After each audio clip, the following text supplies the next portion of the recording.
반갑습니다. 책과 함께 편안한 시간을 드리는 제이지보이스입니다. 오늘 읽어드릴 책은 이따금 우울하고 불안한 당신을 위한 마음의 구급상자, 이두형 작가님의 그냥 좀 괜찮아지고 싶을 때입니다. 정신의학과 전문의인 이두형 작가님은 마음은 어떻게 만들어지는지, 모든 이들이 삶을 버거워하는 이유, 삶을 살아가는 이유, 삶의 소중함을 돌아보게 하는 방법을 알게 해준 정신의학을 다른 이들에게도 전하고 싶어 책을 만들게 되었다고 하십니다. 우리가 살아가는 이야기, 정신과 문을 두드리기를 망설이는 이에게 용기를 주는 이야기, 남모를 슬픔으로 눈물 짓는 이에게 닿았으면 하는 이야기, 험한 세상을 살아가는 우리 모두의 이야기, 그냥 좀 괜찮아지고 싶을 때, 지금 시작합니다. 우울한 건 마음이 약해서 그렇다. 결국에는 개인의 의지에 달린 거다. 마음만 잘 먹으면 얼마든지 이겨낼 수 있다. 진심에서 나온 나름의 충고이지만 진심이어서 더욱 상처가 되는 이야기들. 위로를 가장하여 일상에서 자주 오고 가는 이 말은 나를 찾았던 많은 이가 정신과 문을 두드리는 것을 망설이게 만든 가장 큰 이유이기도 했다. 어쩌면 마음의 문제라는 말은 마음만 잘 먹으면 괜찮아질 거라는 말. 다시 말해 다른 건 문제가 아니고 마음만 문제라는 것을 돌려 말하고 싶을 때 쓰는 말은 아닐까? 평안, 즐거움처럼 절망, 좌절도 일상적인 감정이다. 아무리 행복한 이도 힘들어 본 경험이 있다. 어렴풋하게 느껴지는 감정을 표현하고자 인간은 언어의 힘을 빌린다. 가만히 있어도 좋은 생각이 떠오르고 마음이 간질거리는 기분. 크게 웃으며 마구 뛰어다니고 싶거나 삶이 만족스러워 벅찬 느낌 등을 기쁨이라 이름 붙여 소통에 사용한다. 납으로 마음을 짓누르는 듯한 답답함, 아무것도 하기 싫고 눈물만 나오는 감정, 삶의 명도와 채도가 낮아지는 느낌을 슬픔이라 부르기로 약속한다. 다만 사람마다 경험은 제각각이고 삶의 맥락이 다르기에 다른 사람의 기쁨과 슬픔을 그 사람이 느끼는 그대로 느끼기는 어렵다. 누군가에게 슬프다는 말을 들었을 때 내 마음에는 그가 힘든 그 감정 그대로가 아니라 내가 슬퍼봤던 경험과 감정, 힘든 정도가 떠오른다. 단어가 연상시키는 각자의 슬픔으로 상대의 이야기를 듣는다. 그의 슬픔은 당신의 슬픔보다 더 짙을 수 있다. 마찬가지로 지금 당신의 슬픔은 세상 어느 누가 이해해주기 힘들 정도로 깊을 수 있다. 삶이 항상 원하는 대로 풀리지는 않지만 우리는 그 방향을 조금이라도 원하는 쪽으로 돌리기 위해 매 순간 애쓴다. 예기치 않은 고통을 맞닥뜨렸을 때 한동안 좌절하지만 마음속에 되뇌고 싶은 나, 살아가고 싶은 삶의 모습을 떠올리며 다시금 일어선다.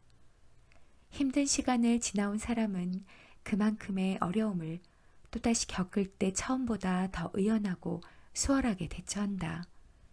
흘려보냄으로써 오염을 스스로 정화하는 물의 자정작용처럼 시간과 의지로 삶의 아픔을 정화할 능력이 우리 마음에도 있다. 흔히 말하는 굳게 마음먹기의 정체다. 다만 오염이 심해지면 물의 자정 능력을 넘어서게 된다. 이는 마음도 마찬가지다. 수용 가능한 좌절, 견뎌낼 만한 슬픔을 넘어서는 절망이 찾아오면 마음도 스스로를 다독일 능력을 잃는다. 굳게 마음을 먹어도 이겨내기 힘든 고통은 있다. 수용할 수 없을 것 같은 좌절, 견뎌내지 못할 것 같은 슬픔을 해소하는 일은 참으로 힘든 과제다. 그렇기에 아픔을 딛고 다시금 일상을 되찾는 이들의 경험은 분명 특별하다. 많은 사람의 회복담이 인터넷의 짧은 글로, 미담으로, 또 책으로 널리 알려지고 공유된다. 하지만 자기계발서의 성공담을 모든 사람에게 일괄적으로 적용할 수 없는 것처럼 누군가의 회복 과정이 모두에게 같은 효과를 내리라고 볼 수는 없다. 불굴의 노력으로 좌절을 이겨낸 이의 스토리가 타인에게 영감을 주는 것은 물론 좋은 일이다. 그러나 그 훌륭한 성공담은 끊임없이 좌절하고 힘들어하는 사람에게 나는 능력이 부족해. 나는 실패했어. 라는 자기 비하와 폄하를 낳기도 한다. 슬픔을 단지 더 나아지기 위한 과정이며 의지만 있다면 충분히 극복 가능한 것으로 표현할 때 도저히 벗어날 길 없는 아픔에 신음중인 이들은 스스로의 부족함을 탓하며 한 번 더 좌절한다.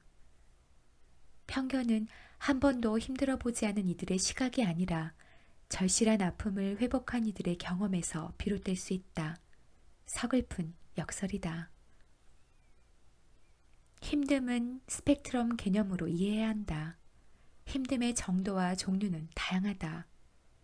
위로받고 스스로 이겨낼 수준의 아픔도 있고 치료받고 회복해야 할 정도의 절망도 있다. 다리를 다치는 것에 비유해보자. 뛰어난 운동선수도 다리가 부러질 수 있다. 부러진 다리는 우선 움직이지 않도록 고정해야 한다. 마음을 단단히 먹는 것과는 별개로 뼈가 단단히 붙으려면 시간과 치료가 필요하다. 잘 쉬고 잘 먹어야 한다. 뼈가 붙더라도 바로 달릴 수는 없다. 한 걸음 한 걸음 쇠약해진 근육과 인대를 회복시킬 적절한 강도의 재활이 필요하다. 마음도 마찬가지다. 마음이 살짝 지친 정도라면 연차를 내거나 여행을 떠나는 방법으로 쉬면서 원래 상태로 회복시킬 수 있다. 하지만 부러진 마음은 치료받아야 한다. 예컨대 깊은 우울증으로 삶의 모든 의미를 잃어버리고 구체적인 자살 계획을 짜는 데만 몰두하는 이가 있다고 하자. 그에게 자살의 반대말은 살자 혹은 힘든 일에도 언제나 긍정적인 면이 있어 라는 말. 힘들수록 몸을 많이 움직여야 해. 몸이 편해서 그런 것이니 취미를 가져보고 일용직이라도 구해봐. 같은 조언이 얼마나 도움이 될까? 이런 말들은 골절 환자에게 이전에도 잘 달렸잖아. 마음만 먹으면 얼마든지 다시 뛸 수 있어. 라고 이야기하는 것과 크게 다르지 않다.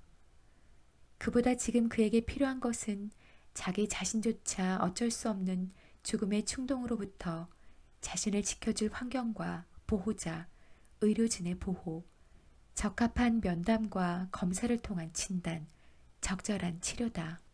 치료받지 않으면 회복되기 힘든 부상이 있듯 도움받지 않으면 홀로 제자리를 찾기 힘든 마음의 아픔도 있다. 운동선수의 부상이 심하다는 것이 그의 실력이 부족하고 의지가 약함을 의미하는 것은 아니다. 마찬가지로 극복할 수 없는 슬픔에 빠져 있다는 것이 의지의 부족함, 마음의 나약함, 삶의 실패를 의미하는 것은 아니다. 얼마 전 자정이 넘은 시간, 오랜만에 친구가 전화를 해왔다. 2차 회식 자리를 파혼이라고 했다. 결혼식 사회를 맡겼을 정도로 듬직하고 평소 자기 고민을 털어놓기보다 남 이야기를 묵묵히 들어주는 친구였다. 이 시간에 이렇게 취해서 연락하는 건 이 친구에게 해결되지 않은 어려움이 있다는 징조였다. 알지? 나 3년 만에 겨우 취직한 거. 다른 애들 회사 다닐 때 혼자 공부하느라 힘들어서 취직만 되면 아무 걱정 없겠다 싶더니 막상 취업하니까 오만 생각이 다 드네. 이 일 계속 할 수 있을까 싶고 언제 돈 모아서 결혼하나 싶고 직장 그만두면 뭘 해야 하나 싶고 그래서 요새 영어 공부도 하고 수영도 다녀. 뭐라도 손에 잡히는 거라면 그때는 마음이 좀 괜찮거든. 근데 또 이게 큰 의미가 있다거나 필요해서라기보다 불안하니까 하는 것 같아. 왜 불안한지 모르겠는데 요즘 부쩍 초조한 마음이 드네. 술도 센 녀석이 한참을 취해서 뭉개지고 어눌한 말투로 말하는데도 하나하나 똑똑히 들리고 마음 깊이 와닿았다. 디테일만 다를 뿐 결국 지금을 사는 우리 모두에게 해당되는 이야기이기 때문일 것이다. 불안을 이해하기 위해 곧잘 비교하는 개념이 공포다. 우리는 대개 두려움, 공포, 불안 같은 단어를 비슷한 상황에 혼재해 사용하지만 엄밀히 따지면 의미의 차이가 있다. 공포는 이미 인식한 외부의 위협에 대한 두려움, 예컨대 뱀, 귀신, 살인마, 달려오는 차 등에 느끼는 두려움이다. 그에 반해 불안은 아직 구체화되지 않은 미래의 사건이나 대상을 미리 상상하며 겪는 내적인 위협이다. 면접에 떨어질까봐, 사업이 실패할까봐, 사랑하는 사람과 헤어질까봐 두려워하는 것이 불안이다. 한마디로 공포는 구체화된 대상을 두려워하는 마음이고, 불안은 스스로조차 실체를 알지 못하는 미래를 두려워하는 마음이다. 따라서 불안은 필연적으로 모호할 수밖에 없다. 예컨대 면접에서 무엇을 물어볼지, 고백했을 때 상대방이 어떤 반응을 보일지, 창업해서 성공할 것인지는 여러 가능성을 상상만 해볼 수 있을 뿐 결과를 미리 알 수는 없다. 아무리 이성적으로 생각하더라도 미래를 완벽히 내다볼 수는 없고, 아무리 철두철미하게 준비한데도 원하는 결과를 온전히 담보할 수 없다. 삶은 언제나 불확실하다. 그래서 우리는 생각한다. 정해지지 않은 미래 때문에 걱정이라면 그 불확실성을 최대한 줄이면 불안도 줄어들지 않을까? 그러나 안타깝게도 그렇지 않다. 오히려 역설적으로 불안은 삶의 불확실성을 통제하려는 마음에서 비롯된다. 조금 더 상세히 말하자면 내가 어찌할 수 있는 것과 그러지 못한 것을 구별하지 않고 내가 어찌할 수 없는 것마저 모두 통제하려는 마음이 불안의 씨앗이 된다. 취업 준비할 때를 생각해보자. 자격증을 취득하고 영어 점수를 쌓는 것은 현실적으로 할 수 있는 노력이다. 문제는 아무리 멋진 스펙을 갖추더라도 무조건 합격은 보장할 수 없다는 데 있다. 아무리 따내기 힘든 자격증이라도 그 회사에서 그 시기에 원치 않을 수 있고, 아무리 전문 지식이 출중하더라도 유독 이번 인적성 검사에서는 내가 모르는 문제가 많이 출제될 수 있다. 스스로의 실력을 높이고 자격을 갖추는 것은 내게 달려있으나 합격 여부는 내게 달려있지 않다. 그러나 우리는 원치 않은 결과가 주어졌을 때 대개 스스로를 비난한다. 노력이 부족해서, 방향이 틀려서, 진심이 아니어서라고. 때론 분노를 외부로 돌린다. 사회 구조에 문제가 있다거나 그 사람은 누구와도 잘 지낼 수 없는 사람이라거나 그 일만 아니었다면 잘 됐을 거라고. 물론 이 모두가 근거 없는 이야기만은 아니다. 그러나 그것이 전부일 수는 없다. 공부를 열심히 해 시험을 잘 칠 수도 있지만 요행이 시험 직전에 본 문제가 많이 나올 수도 있다. 면접 준비가 미흡해 입사에 실패할 수도 있지만 면접관의 가치관이 나와는 상극일 수도 있다. 나름의 논리로 떠올린 내 탓, 상황 탓은 꽤 설득력이 있다. 하지만 몇 가지 논리로 완벽히 설명해내기엔 삶은 너무도 복잡하다. 깊이 생각하고 고민해서 내린 결론이 전혀 예상할 수 없던 돌발 변수로 인해 무너져 내리는 일이 허다하다. 삶은 그래야 할 만한 방향으로만 흘러가지 않는다. 선의가 언제나 아름다운 결과로만 이어지지 않듯 노력한 사람이 좋은 결과를 받는 것은 아니다. 가장 힘들고 열심히 일한 이에게 상응하는 보상이 주어지면 좋겠지만 그렇지 않을 때도 많다. 하지만 우리는 이토록 야속하지만 분명히 존재하는 삶의 원리가 자신에게는 적용되지 않을 것이라 짐짓 생각한다. 그래도 나는 진심을 다하면 상대방이 내 마음을 알아줄 거야. 그래도 나는 열심히 하면 잘 되겠지. 미리 준비만 잘하면 원하는 대로 이루어질 거야. 그러한 마음을 바탕으로 삶을 모두 원하는 결과로 채우려 한다. 다른 사람들이 시험에 통과하지 못하고 사업에 실패하는 것은 그들이 좀 더 치밀하지 못하고 진정성이 부족해서라 생각한다. 그들과 달리 나는 변수를 조금 더 세세히 고민하고 진심을 다해 대처하면 반드시 원하는 결과를 얻으리라 믿는다. 당연한 이야기지만 이러한 시도는 언젠가는 좌절될 수밖에 없다. 운이 좋아 성공하더라도 이는 온전히 내가 잘해서만은 아니다. 이는 철학적인 이야기가 아니다. 다분히 수학적인 문제다. 인간의 욕망은 무한하며 서로 비슷하다. 그에 반해 자원은 무한하지 않다. 내가 원하는 직장을 그도 원하고 합격할 수 있는 자리는 한정되어 있다. 내 아이가 공부를 잘했으면 좋겠다고 생각하는 것은 자연스러운 마음이다. 하지만 내 아이는 공부를 반드시 잘해야 하는데 그러지 못하면 어떡하지? 라는 생각은 비슷한 듯 결이 다르다. 공부 잘하는 아이를 상위 10%라고 가정하면 내 아이가 공부를 잘하지 못할 확률이 그럴 확률보다 9배나 높다. 원하는 10%에 들기보다 원치 않는 90%에 들 확률이 높은 것이 삶이다. 그럼에도 원하는 대로 이루어지지 않으면 어떡하지? 원하는 결과가 아닌 다른 결과가 생기면 어떡하지? 하며 두려워하는 마음. 그 마음이 바로 건강하지 않은 불안이다. 안타깝게도 건강하지 못한 불안을 극적으로 없애는 묘책은 없다. 인생은 어차피 마음대로 되지 않으니 전부 포기하자는 이야기를 하려는 것은 아니다. 혹시 내가 어찌해볼 도리가 없는 결과와 성과 때문에 불안하지 않아도 되는 삶의 순간을 건강하지 않은 불안으로 물들이고 있는 것은 아닌지 생각해 보았으면 한다. 불안에도 건강한 불안이 있다. 그것은 절실함이다. 불안과 절실함은 구분해야 한다. 불안이 내게 달리지 않는 미래의 성과에 연연하며 이에 도달하지 못할까봐 초조해하는 것이라면 절실함은 원하는 것을 위해 지금 내가 할 수 있는 일에 전념하는 것이다. 불확실성을 혼돈, 삶이 잘못된 방향으로 흐르고 있다는 증거로 받아들이는 것이 불안이라면 절실함은 본디 삶이란 언제나 불확실하다는 것을 받아들이고 그 속에서 오늘을 지금 이 순간을 어떻게 채워갈지에 집중하는 것이다.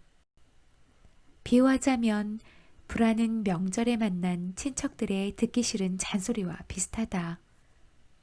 대학은 나와야 하는 것 아니니 그래도 월급 꼬박꼬박 나오는 직장인이 최고지. 결혼은 하는 게 나을 텐데. 그 나이면 재산은 어느 정도 모았어야지. 동년배들이 겨우 직장은 잡았다는 이유만으로 사촌동생이 홀로 감당해야 했던 혼수다. 나 같으면 스트레스에 아예 입을 다물어 버리거나 자리를 피했을 텐데 그 녀석은 항상 웃으며 한마디 했다. 뭐 사는 게 전부 제 맘대로 되나요? 그리고 그는 친환경 페인트 사업이라는 누구도 예상하지 못한 자신만의 세계를 꾸려나가는 중이다. 나는 그가 어릴 적부터 명절에 모인 그 어떤 어른보다 자기 삶을 깊이 이해하고 있었을 거라 생각한다. 그는 불안하다는 이유로 남들이 가는 길을 가지도 않았고 남들이 가지 않은 길을 가며 불안해하지도 않았다. 대신 삶은 불확실하다. 전부 내 마음대로 되진 않는다는 간단하지만 근본적인 원리를 수용하고 자신이 원하는 방향으로 천천히 그러나 절실히 나아갔다. 예측 가능한 불행과 행복은 이미 불행과 행복이 아니다. 지레 짐작으로 느끼는 행복이 김칫국 마시기이듯 불행을 미리 당겨 힘들어할 필요는 없다. 삶은 미리 준비한 정교한 설계도를 따라 집을 짓는 일이라기보다 처음이라 알 수 없는 길을 거닐며 들꽃을 발견하는 것이다. 부르지 않았는데도 자꾸만 찾아와 마음을 어지럽히는 불안을 만날 때마다 나는 사촌동생의 말을 되새기며 조용히 속삭인다. 그래, 나도 알아. 그런데 인생이 어디 내 마음대로만 풀리니? 미안하지만 이제는 미리 걱정하지 않기로 했어. 오늘은 여기까지입니다. 오늘도 끝까지 함께 해주셔서 감사합니다.